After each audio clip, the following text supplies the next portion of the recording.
Welcome back to Chapter 5, Part 2. And let's start again. On Wednesday, November 8, 1989, the attempted abduction of a 9-year-old in New Brighton, Minnesota sparked a new surge of leads.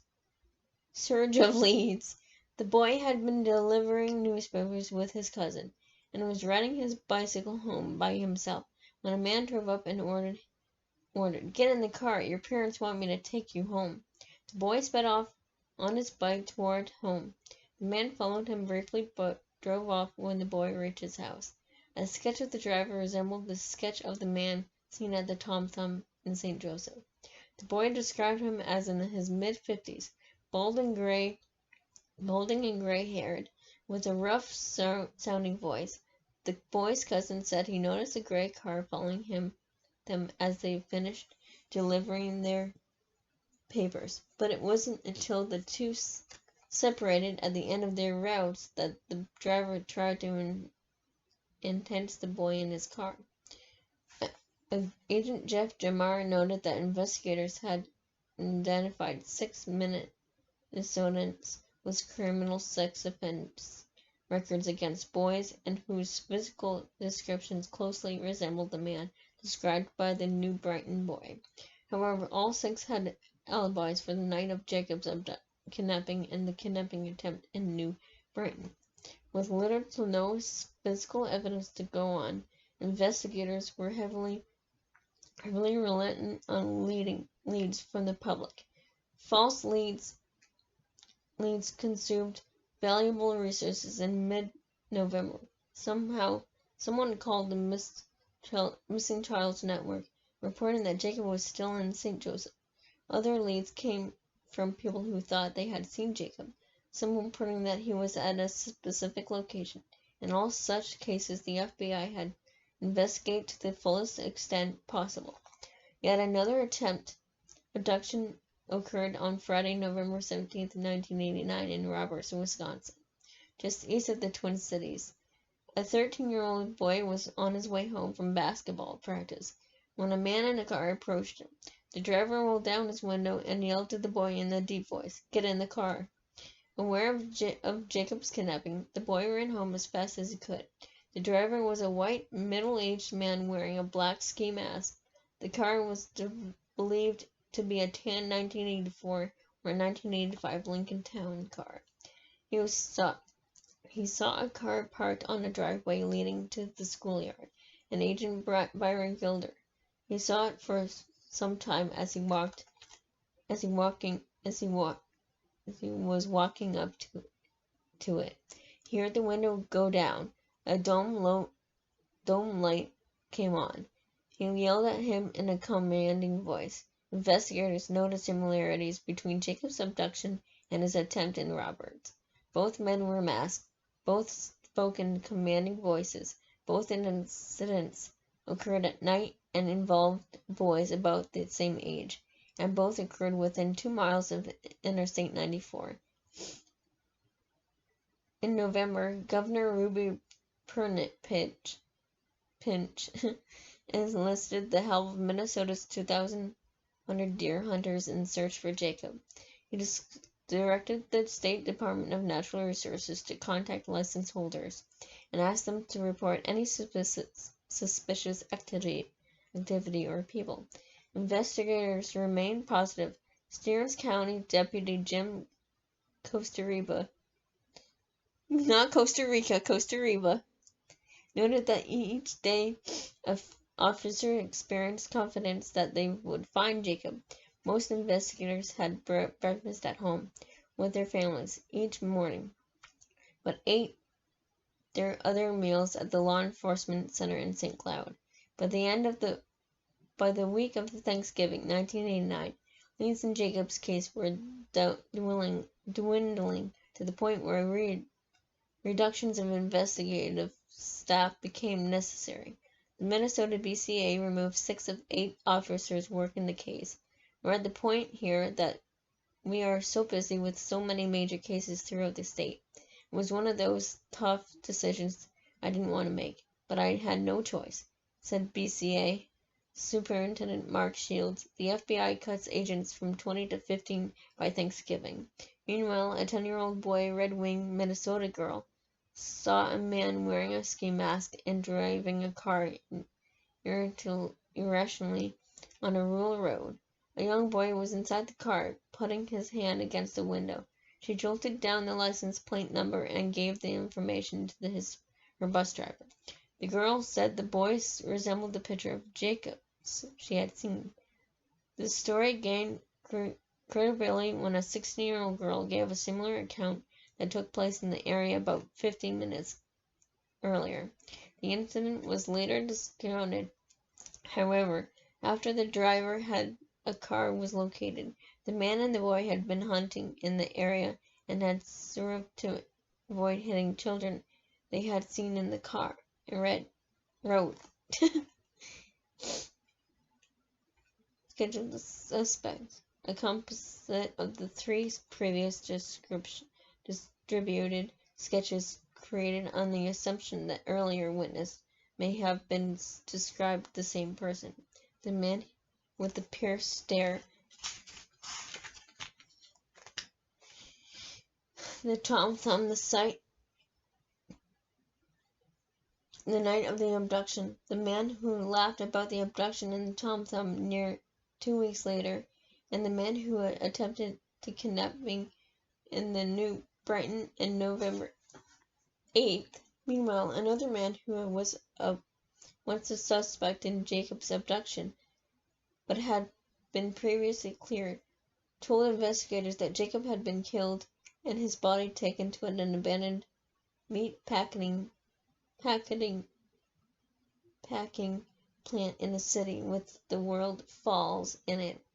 The FBI followed up with a bulletin to all law enforcement agencies in Minnesota on November 18th, requesting that they checked any formal meat packing facilities plants in their area. Chippewa Falls, Wisconsin, police investigated that the different Packerland plant, but found nothing. I think that's Danny Heinrich, I'm not really sure. Within 4 weeks of Jacob's abduction, investigators had interviewed 1,200 people who had reported suspicious activity, had fielded tips from more than 100 physicists, and had investigated and cleared 525 potential suspects. He anticipated questioning hundreds more in the coming weeks. By Thanksgiving, the FBI issued a plea for more information on 3 cars and drivers that were seen in Jacob's neighborhood prior to his kidnapping. After intensive investigations in the high neighborhood, these vehicles are ones that were pointed out as not fitting in, and Byron Gittler were very anxious to identify the driver of the vehicles. Sketches of 2 of the drivers were released. Witnesses were unable to provide a good description of the third man, so no sketches was done. The first sketch was a man with a full, dark colored beard wearing a cape. Numerous witnesses saw him on 90th Avenue about 6 weeks prior to the kidnapping. His car was described as an older and maroon in color, and had rectangular taillights, similar to a 1976 Pontiac Catalina. The back end of the car was jacked up. 2 witnesses reported seeing the vehicle parked on the street at night. Both times, the vehicle left when someone approached it. The car was also seen in the area once during the daytime. The second car was seen one week before the abduction on 95th Avenue near 7th Avenue Southeast, in the neighborhood across the field and west of the scene of the abduction. It was a small red car with white trim, believed to be an older model, about the size of an American model Motor Pacer or Gemini. And its rear tires were either oversized or the back end was elevated. The car had dealer logo plates on the back license plate holder, and the logo red and blue lettering on the white background. The driver had medium-length hair and wore glasses and a cape. The third car was a red-orange-colored station wagon that was also possibly jacked up in the rear. It was seen about October 21st or 22nd near the Wetterling home on Kiwi Court. Oh, it was Kiwi. A similar car had been seen on 91st Avenue on October 22nd, about the time of the abduction. It may have been one of several vehicles that passed the boys on their way to Tom Thumb that night. Had been seen about... Oh. The boys reportedly saw no cars on their way back home from the store. Trevor and Aaron were interviewed 3 times, and each time their story was consistent. They did not see or hear a car. However, a neighbor did tell investigators that he heard tires squealing about 9 p.m. that night. After Thanksgiving, the number of law enforcement officers working Jacob's case had been reduced from 50 to 30. Investigators had pursued more than 13,000 leads, but they still had no publicity identified a prime suspect. The sketches of the man and descriptions of the cars seen in the neighborhood of the abduction site generally only about 50 calls. Occasionally, people claimed to be physics made calls to Crime Stoppers. All such leads were checked out. Investigators reasoned that people who were reluctant to come forward might use physical claims as a ruse to give ligament tips without being identified. They produced no credible information. Once physics lead had the FBI searching a 4-county area around Mason City, Iowa, but nothing was found there. At the end of November, a person of interest who had been previously questioned in connection to Jacob's abduction and involved in a standoff with sheriff's deputies at his home. A man in his 50s, he had intentionally come to attention of the investigators because he resembled the sketch of the man seen in the Tom Thumb store around the time of the kidnapping. He also resembled the man seen at the store 2 weeks later, and had been questioned in mid-November. He had not been ruled out, but was also not considered a prime suspect. He barricaded himself in his home on Crestview Drive in the Pleasant Acres development of St. Joseph, and threatened to shoot himself or anyone tried to enter his home. Sheriff Charlie Gaff reported that the man was taken into custody at around 9 a.m. Wednesday, November 29th. He was taken to St. Cloud Hospital for 72 hours of observation for mental instability. Authorities did not publicly state that the Pleasant Acres resident was the same man wanted for questioning about after being seen at Tom Thumb store on October 22nd. But it interesting to note that beginning with the November 30th, 1989 edition of the St. Cloud Times, the 2 original sketches of the man at the store were no longer included in the articles related to the abduction.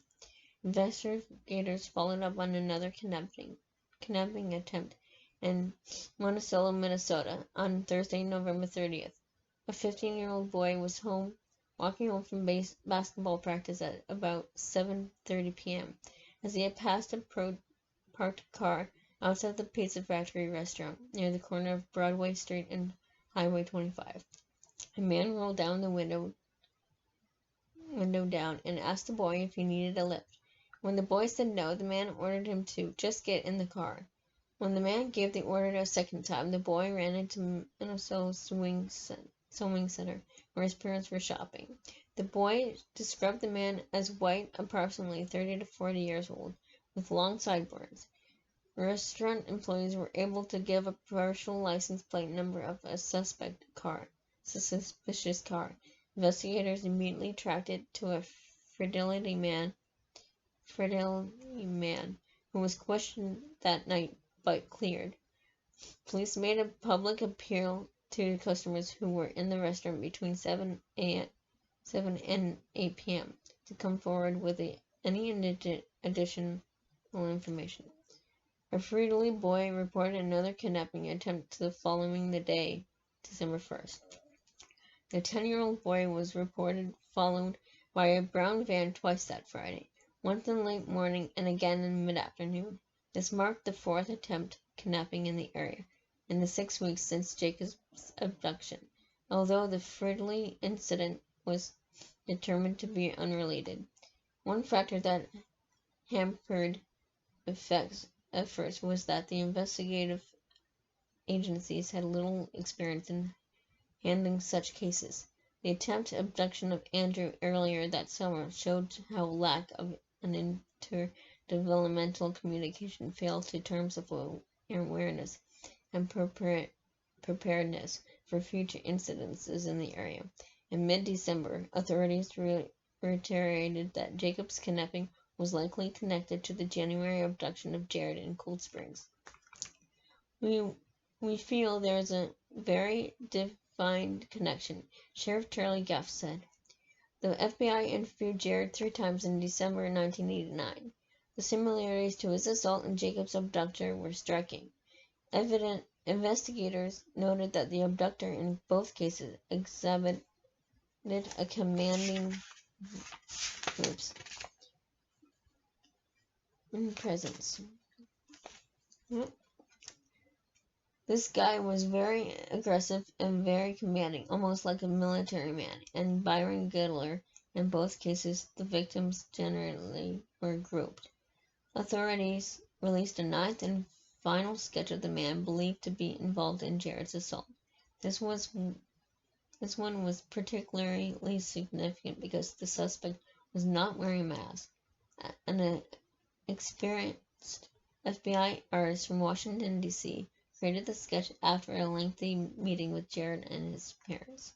The FBI took several weeks to be certain that Jared's description of his attacker was accurate and that circumstances of both cases point to a single suspect. The information was developed after 3 interviews with Jared. We didn't want to put out an artist conception like this one unless we were certain, said Jeff Jamar. Sheriff Charlie Gaff pointed out the differences between his sketch and the one of Jared's Predator that had been released in February 1989. He suspected that the original sketch had been created immediately after the assault, and that his new sketch was after Jared was better able to recall details of the man's face. He's a sharp, very intelligible young man, Jeff said at Jared. He was able to give a lot of details. The sketch generated another burst of new tips in Jacob's case. Hundreds of calls came pouring in within a couple of days. It released. The phone has been ringing off the hook, said Gaff. We've got a lot of local calls and some from out of state. Everyone seems to know the man. Now if we can just find him. So that's Jacob right there. That's the photo on the shirt that I showed you like a month ago.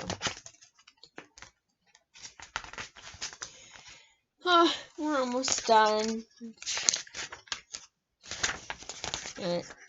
3 more pages left. We're pretty confident that this one and the same person stated Byron Gittler, and they were fairly concerned that they were looking for someone who lived in central Minnesota. He's either from the area of doggone familiar with it, and said Gaff. On Tuesday, December 19th, a Redwood Falls, Minnesota boy reported yet another abduction attempt. It happened at about 4:30 p.m. as he was biking home from an eye doctor appointment. A man pulled alongside him, rolled down his window and said, "Get in the car, kid." The man was wearing a ski mask and poked in a rough voice. The boy fled on his bike, but the man did not follow. The boy described the vehicle as a two-door, medium-sized red with black door guards and masking tape on the driver's window. He described the man's voice as raspy and low, like he was a smoker or had a cold. Over the course of the investigation, there had been many reported attempted abductions, many of them false, but in this case adults who knew the boys vouched for his reliability. Meanwhile, investigators searched for yet another suspicious vehicle that was reported seen in St. Joseph about a week before Jacob's kidnapping. Witnesses described the car as a four-door, dark brown station wagon, believed to be about a 1970 model. It had a luggage rack and rest on the doors and fenders. The car bore an orange and black sticker on the back bumper that read, "Catch Me If You Can," the title of locally produced 1988 film. On New Year's Eve, 1989, the FBI announced that they were cutting more agents from Jacob's case. 4 agents had been sent home 2 days earlier, and the remaining 8 agents were expected to wrap up the investigation of all remaining leads within a few weeks. From that point forward, the investigation would be led by the CSCO. More FBI agents would be brought back into the case as detected by new information or developments. Once all open leads had been reviewed, investigators acknowledged that they were not focused on the small group of potential suspects, although none were specifically named in the 2.5 months since Jacob's abduction. Investigators have received more than 18,000 leads, developed more than 20 sketches, interviewed thousands of people, checked out dozens of false sightings, and investigated 2 fake confessions from Minnesota men. Despite intensive search efforts, virtually no physical evidence was discovered, with the exception of Jacob's shoe print, the adjacent tire tracks, and the shoe print believed to belong to the abductor were practically vacuumed clean the entire township, said Sheriff Gaft. After the short list of suspects, one had been under suspicion for about a month, about resembling the man seen at the Tom Thumb store just prior to the kidnapping. To be sure, investigators had thoroughly vetted all suspects. Duane Hood, a journalism graduate from Nashville, Tennessee, found himself a potential suspect after he showed interest in obtaining copies of St. Cloud Times newspaper articles printed in the day following Jacob's kidnapping. The next day, an FBI agent paid him a visit. Hood was impressed with the amount of information the agency had already collected on him. The FBI agent photographed his car and removed his rear tire to take a detailed photo of them. They took front and side mugshots of Hood. Although the Wetterling task force had not solved his disappearance by January 1990, the work they did yield much information about the other crimes in the area. Several men were investigated and arrested for various sex-related crimes. Among them was a 42-year-old Alan Hart, who was arrested for sexual misconduct involving multiple boys in the northeast country. He was charged with incidents that occurred from 1987 through the fall of 1989 in Painesville and Belgrade areas. He worked as laborer and truck driver on a potato farm and typically lured boys by offering them drugs, alcohol, or money. Young boys in the Painesville area in 1986 and 1987 abduction attempts committed by a man believed to be on foot. There were also reports of attempted abduction by predators using vehicles. Witnesses in those assaults reported a man who wore black clothing and sometimes wore a ski mask. On March 9th, 1986, a 12-year-old boy was walking near a G&T food store when a man driving an old blue four-door car approached him. The man asked the boy if he wanted to go for a ride. The boy declined. In August, a 13-year-old boy was attacked from behind and threatened by an assailant, but was also able to escape. In November, another 13-year-old Painesville boy was attacked, but was unable to get away. Like the boy in the August attack, he was approached from behind before being sexually assaulted. The incidents were detailed in the Painesville Press, prompting police to issue a warning to parents to keep their children indoors after dark. By May 1987, there had been stories of 5 reports involving boys ranging in age from 12 to 16, with no prime suspects identified. Another assault occurred in mid-May. Sergeant Bill Drager told the Painesville Press that police needed all the help they could get from the public. After this guy grabs the boys, he tells them, "Don't turn around or I'll blow your head off," he said, and in at least one incident he used a knife. In all cases, the boys had been in the downtown area prior to being assaulted. Drager indicated that he thought the assailant was either following them home from downtown or was heading them off and waiting to ambush them. The man in the Painesville cases was described as 5'11", not fat, but chunky. He wore a mask on several occasions. One victim described the mask as looking like it was made out of candy strip carpets. He always wore black and dark clothing and was seen with a black in his face in the May 1986 incident. Some of the boys said the man could run very fast. He was careful about not leaving evidence, but in one incident a cap had fallen off his head as he ran away from the scene. Painesville police believed one man committed all the assaults. Duane Hart had been an early suspect in the Wetterling kidnapping, but investigators discounted him in favor of suspects who more accurately fit the profile. There were substantial dissimilarities between the charge filed against Hart and the circumstances surrounding the abduction of Jared and Jacob. Despite these differences, Sonoma County Judge Arthur J. Borland banned the media from publishing Hart's photograph for fear it would jeopardize the ongoing investigation.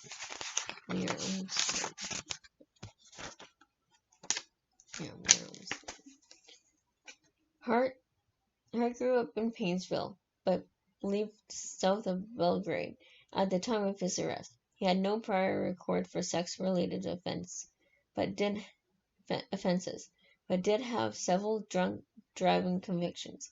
Forrest McKinney of Painesville, Hart's one-time foster father, said he suspected Hart had been abusing boys but never had proof. According to a former neighborhood of McKinney's who was familiar with the investigation, the FBI had monitored the McKinney home near Lake Corners. He thought they were waiting for Hart to possibly visit his former foster parents' vacant property. However, the FBI may have actually been monitoring another home. Danny Heinrich's father lived close to Lake Corners. Hart's mother, Mary Hart of Painesville, said she was shocked by the allegations against her son. "They're just looking for a pasty," she said. And after learning that Hart's arrest had been a result of an investigation in the Wetterling case. In late January 1990, investigators were interested in putting Hart in the lineup before Jared. Although Hart did not closely resemble the sketch of the man Jared had described, Jared participated in lineups with Hart, but did not identify him as a possible assailant. Still, FBI spokesperson Jeff Demar and Hart was absolutely not out of the picture. "We have to explore whether he's a suspect or not." Hart's attorney, public defender John Holbrook, later said Hart had been all but cleared in Jacob's abduction. There was supported by comments made by Kenloy County District Attorney Mike Lynch. Hart told a private investigator the FBI had suspected him from the 1976 bombing of a post office in Kimball, Minnesota. Assistant postman Evan Holland was killed in the blast. The FBI consulted that the bomb was mailed inside a package containing a metal fishing tackle box. Holland had apparently tossed the package in a pile indicated for delivery somewhere north of Kimball. Hart said the FBI came into his building and took away tools they suspected could have been used to make bombs. Here we go. Hart remained living in the Painesville area until he moved in with a family near Sibley Park between Belgrade and New London. In the later half of the 1980s, he was living there at the time of his arrest in January 1990. Hart told an investigator that he had sexual relationships with a pair of teenage brothers in the household where he lived. Their mother learned of the abuse only after. Hart was arrested and charged with 6 counts of sex crimes, which had been committed against her sons and 2 other juvenile boys. The FBI's investigators had spoken to her while they were investigating Hart for a possible connection to Jacob Wetterling's abduction, as well as Jared's assault. Investigators also asked her if Hart had access to a fairly new blue car, and she thought Hart was capable of committing a kidnapping. She told them she didn't know about a blue car and didn't think he was capable of kidnapping a child. Hart gave the private investigators an alibi for the night Jacob was kidnapped. He had been 45 minutes from St. Joseph, a mud lake west of New London, with one of his victims. The FBI interviewed the boy in 1990 and corroborated the story. Hart was apparently quite candid in his discussion with the investigator, detailing the methods he used to entice the victims. More revealing as was Hart's apparent willingness to help identify who was responsible for Jacob's kidnapping. There was one man in particular. He pointed to in February 1990 Danny Heinrich. According to Hart, Heinrich matched many of the descriptive points of Jared's abductor. He drove a fairly new dark blue 4-door. He spoke with a raspy voice when excited. He quickly wore camouflage clothing and black boots and had fascination with police scanners. Meanwhile, Painesville Police Chief Robert Shamshniki, I can't say that last name, there's last names that I cannot pronounce, came to Wetterling's investigation in January 1990 to remind them about the cluster of assault cases in Painesville in 1986 and 1987. He advised them that Danny Heinrich was a suspect in those cases and should be considered a suspect in Jared's case. And because that the Wetterling team had already established a link between Jared's and Jacob's abduction, Heinrich should be considered a suspect in all the cases. Furthermore, the car that Heinrich had owned at the time of Jared's abduction, a 1987 Mercury Topaz, was strikingly similar to the car Jared had described.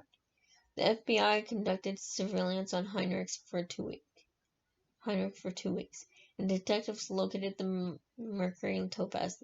The FBI forensic science lab determined that the fibers from the backseat of the car were similar to fibers found on Jared's snowmobile pants. Heinrich was arrested and brought into questioning. FBI filers were consulted and suggested a specific interrogation strategy. Special lights and a flag were brought in, and the furniture was arranged in a particular way. Agent Stephen Gullickson was selected to perform the interview and was given a script of specific questions upon questioning. Heinrich immediately defied all involvement, refused to talk, and requested an attorney.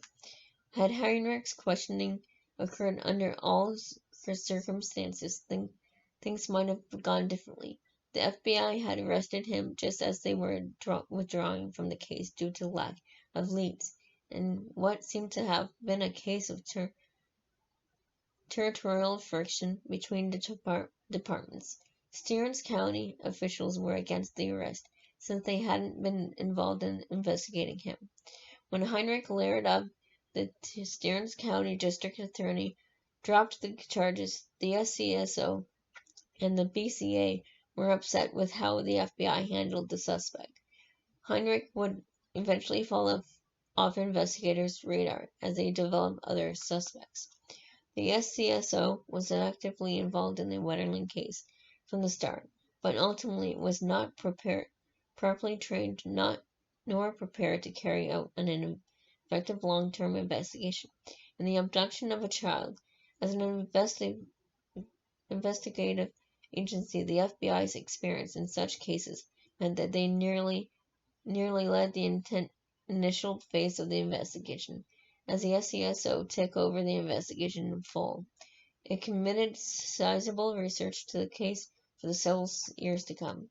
The case was never closed or shelved and has always been treated as an active investigation, never as a cold case. And that is the end of chapter 5. I never thought we'd get it done. And that was part 2, because it was such a long chapter. I had to do it in 2. Thank you so much for watching. Stay tuned for tomorrow's chapter 6. Please remember to subscribe, comment, and like. And don't forget to dare to dream, guys. Bye.